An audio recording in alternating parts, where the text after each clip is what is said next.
انہوں نے سوچا کہ رہنا تو ہم نے ویسے نہیں ہے، اب آنے والی حکومت پہ ڈال دیں، اور کہا کہ جون تک کوئی ہم اس پہ اضافہ نہیں کریں گے اور اس کے ساتھ ساتھ بلکہ کم کریں گے۔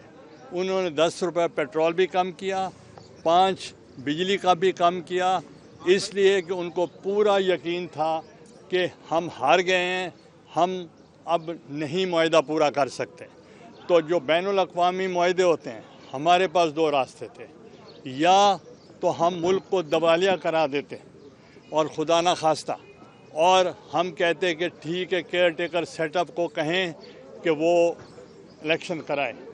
اس کا نقصان کیا تھا کہ اس وقت الیکشن کمیشن آف پاکستان نے کہا کہ ہمیں 7 ماہ لگیں گے اور الیکشن کرانے میں 90 دن لگتے ہیں۔ تو آپ مجھے بتائیں کہ 1 سال اگر کیئر ٹیکر کو یہ ملتا موقع، وہ اتنے ڈیسیجن کر سکتے تھے؟ وہ بالکل نہیں کر سکتے تھے۔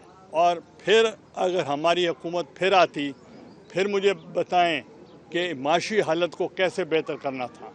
اس لیے میں آپ کو بتانا چاہ رہا ہوں کہ جو 40 سال میں مہنگائی نہیں ہوئی جن ممالک میں، خواہ وہ امریکہ ہو، UK ہو، یورپ ہو، ادھر بھی مہنگائی کی لہر آئی ہے۔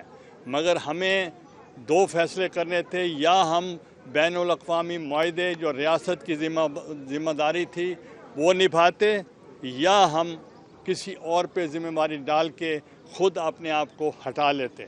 ہم نے سخت فیصلے کیے تمام جماعتوں نے مل کر کہ ہم نے ملک کو بچانا ہے، پارٹیوں کو نہیں بچانا۔ تو اس لیے ہم نے سیاست نہیں کی، ہم نے عملاً کام کیا ہے، اور انشاءاللہ ان فیصلوں سے جو بین الاقوامی جو ساکھ ہے ہماری وہ بڑھے گی۔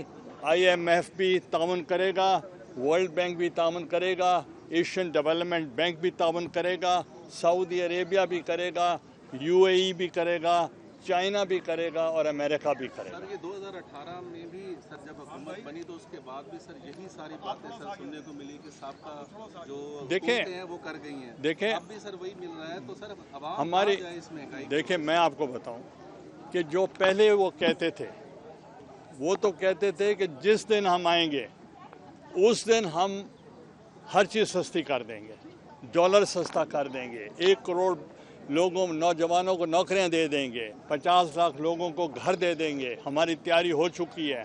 اور پھر ریکارڈ پہ ہے، آپ یہاں میڈیا سے تعلق رکھتے ہیں، انہوں نے پھر کہا عمران خان نے کہ ہمیں ذمہ داری نہیں لینی چاہیے تھی جب ہماری تیاری نہیں تھی۔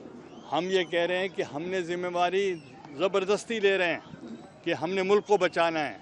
ہم نے یہ نہیں دیکھنا کہ ہماری پارٹی پاپولر ہو رہی ہے یا نہیں ہو رہی، اور اگر ہم موجودہ حکومت کے ساتھ ہم شیئرنگ آف پاور نہیں کر رہے، ہم شیئرنگ آف برڈن بھی کر رہے ہیں۔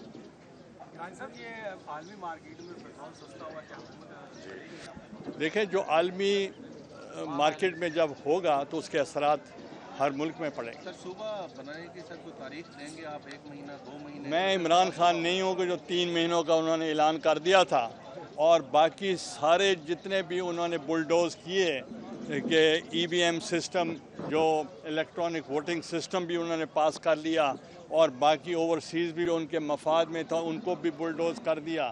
جو کمیٹڈ تھے کہ 3 ماہ میں ہم صوبہ بنائیں گے تو وہ بھی بلڈوز کر دیتے، مگر وہ تو نہیں کیا۔ کہا جا رہا ہے کہ صوبے کے سلسلے میں اب کیونکہ آپ کے پاس اکثریت ہے تو اسی وجہ سے مطلب آپ کی حکومت ہے، اتحادی حکومت ہے، وہ بنا لے گی۔ باقی دیکھیں جب ہماری اکثریت آئے گی، ہمارے منشور میں ہے، ہم اس وقت انشاءاللہ اپنا وعدہ پورا کریں گے۔ ضمنی الیکشن کو کیسے دیکھ رہے ہیں سر؟ پنجاب میں ضمنی الیکشن ہو رہے ہیں، جا رہے ہیں سر۔ دیکھیں ضمنی الیکشن لوگ بہت سمجھدار ہیں۔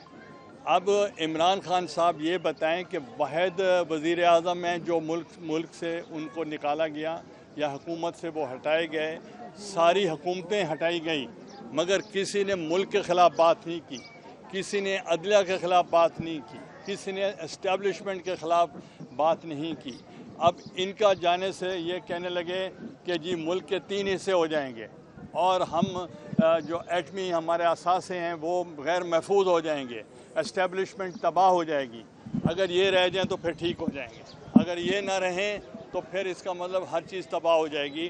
اس لیے میں ان کو یہی مشورہ دوں گا, آپ آئندہ الیکشن کا انتظار کریں, آپ الیکشن لڑیں, اگر آپ کو ووٹ ملتے ہیں تو آپ چلائیں. سر عسکری قیادت کی تبدیلی کا سر ٹائم ہے سر, کیا دیکھتے ہیں سر, کس طرح سے ہوگا ریجیم چینج؟ دیکھیں ان کا ایک سسٹم ہے, اس کے مطابق چلے گا, اس میں ہمارے سڑکوں پہ کھڑے ہو کر تبصرے کرنے سے نہیں ہوگا. سر علی ادر گیلانی صاحب موجود ہیں, انہوں نے پہلی دفعہ نیشنل سیکورٹی کونسل کے اجلاس میں شرکت کی ہے.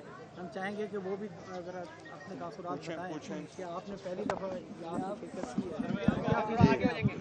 بہت شکریہ آپ کا, بہت شکریہ آپ کا. مجھے وزیر اعلیٰ پنجاب حمزہ شہباز شریف صاحب نے بھیجا تھا نیشنل سیکورٹی کمیٹی کی میٹنگ میں, اور پنجاب کی نمائندگی کرنے کے لیے میں ان کا بھی شکر گزار ہوں, وزیر اعظم صاحب کا بھی شکر گزار ہوں. وہ ان کیمرہ ہے جی, وہ تو میں میڈیا پہ نہیں بات کرتا. لیکن اس میٹنگز کے کوئی نتائج نکلنے کی انشاءاللہ مجھے بہت امید ہے. میں بتاتا ہوں, یہ جو نیشنل سیکورٹی کا اجلاس ہوتا ہے وہ بہت اہم ہوتا ہے, اور اس ٹائم پہ جب دنیا میں بہت کچھ ہو رہا ہے اور آپ کے نیبر میں افغانستان میں بہت کچھ ہو رہا ہے, تو ہمارا مطالبہ تھا پاکستان پیپلز پارٹی کی CEC کا کہ ہمیں اعتماد میں لیا جائے, پارلیمنٹ کو اعتماد میں لیا جائے. اگر پارلیمنٹ کو اعتماد میں لیں گے تو وہ آپ کو پبلک کی سپورٹ ہوگی. تو اس لیے انہوں نے پھر ان کیمرہ یہ سیشن رکھا اور انہوں نے اعتماد میں لیا, اور اعتماد میں لینے کے بعد جو فیصلے ہوئے وہ آئین کے مطابق ہوئے. سر عمران ریاض کو سر گرفتار کیا گیا تھا. اس کو عمران ریاض کو سر کیا گیا تھا, آپ اس حوالے سے کیا سمجھتے ہیں؟ دیکھیں, ہم میڈیا کی آزادی کے حق میں ہیں, اور ہم قدغنیں جو میڈیا پہ ہیں وہ نہیں لگنی چاہیے, اور ہمیشہ جو کالے قوانین تھے ان کو ہم نے ختم کیا.